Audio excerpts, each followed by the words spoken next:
નમસ્કાર, વેધર એનાલિસિસમાં આપની સાથે હું છું સેજલ। રાજ્યમાં હવે વરસાદની પરિસ્થિતિ શું છે? હવે ભયાનક વરસાદ આવવાનો છે કે નથી આવવાનો? વરસાદ વિરામ લેવાનો છે કે નહીં? કયા જિલ્લાઓમાં અલર્ટ છે કે નથી? આ બધા જ વિષયો પર વાત કરીશું।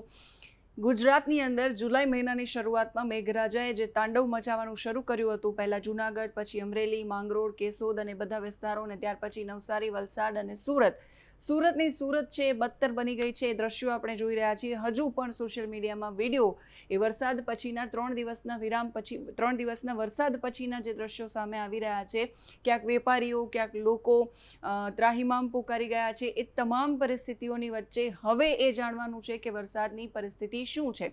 એક સાથે 5 સિસ્ટમ જે સક્રિય હતી, જેના લીધે ગુજરાતની અંદર આટલો બધો વરસાદ પડ્યો। ક્યાંક પડ્યો તો 24 કલાકની અંદર 25 ઇંચ કે 22 ઇંચ કે 16 ઇંચ કે 18 ઇંચ જેટલો વરસાદ પડ્યો। ક્યાંક નથી પડ્યો, એ વિસ્તારો સાવ કોરા ધાકોર રહી ગયા છે। તો ક્યાંક પડ્યો છે તો સાવ છૂટો છવાયો વરસાદ પડ્યો છે। ક્યાંક વાવણી લાયક વરસાદ પડ્યો છે તો ક્યાંક નથી પડ્યો। હવે પરિસ્થિતિ શું રહેવાની છે? આજના દિવસ પૂરતું ગુજરાતની અંદર આજના દિવસે વરસાદ આવવાનો છે અને પછી ધીમે ધીમે વરસાદનો વ્યાપ છે એ ઘટી જશે।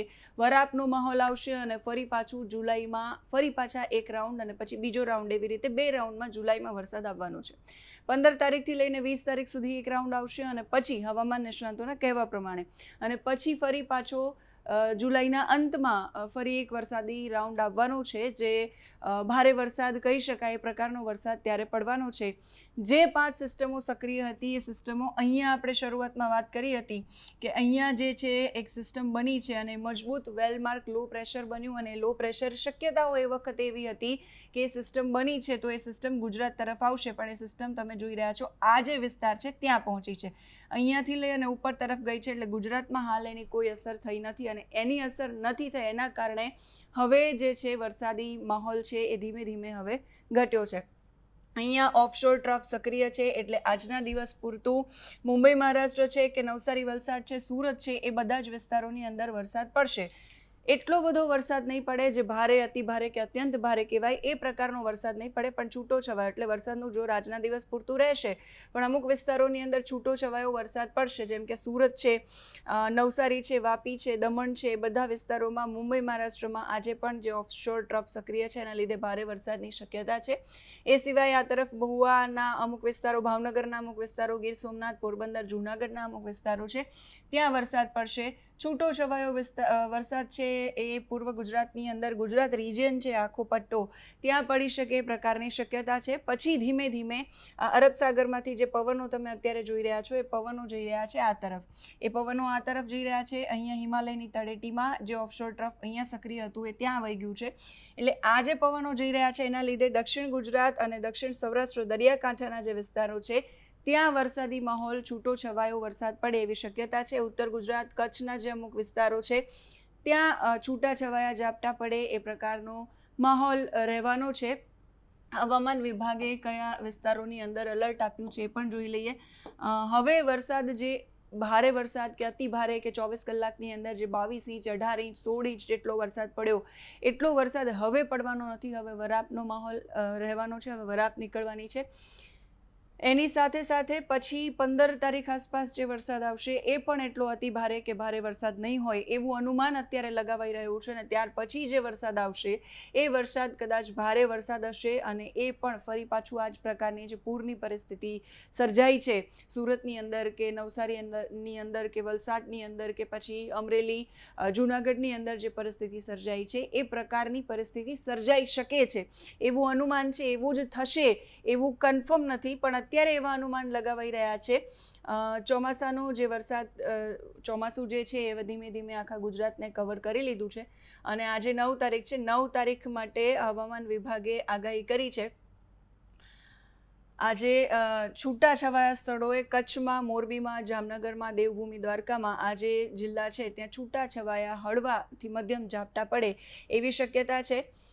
વાવ, થરાદ, બનાસકાંઠા, પાટણ, મહેસાણા, સાબરકાંઠા, અરવલ્લી, મહીસાગર, દાહોદ, પંચમહાલ, અમદાવાદ, ખેડા, આણંદ અને આ તરફ સુરેન્દ્રનગર, રાજકોટ, બોટાદ, ભાવનગર, અમરેલી, જૂનાગઢ, પોરબંદર અને ગીર સોમનાથ, એ જે બધા વિસ્તારો છે ત્યાં મધ્યમથી વધારે થોડોક વરસાદ પડે એવી શક્યતા છે.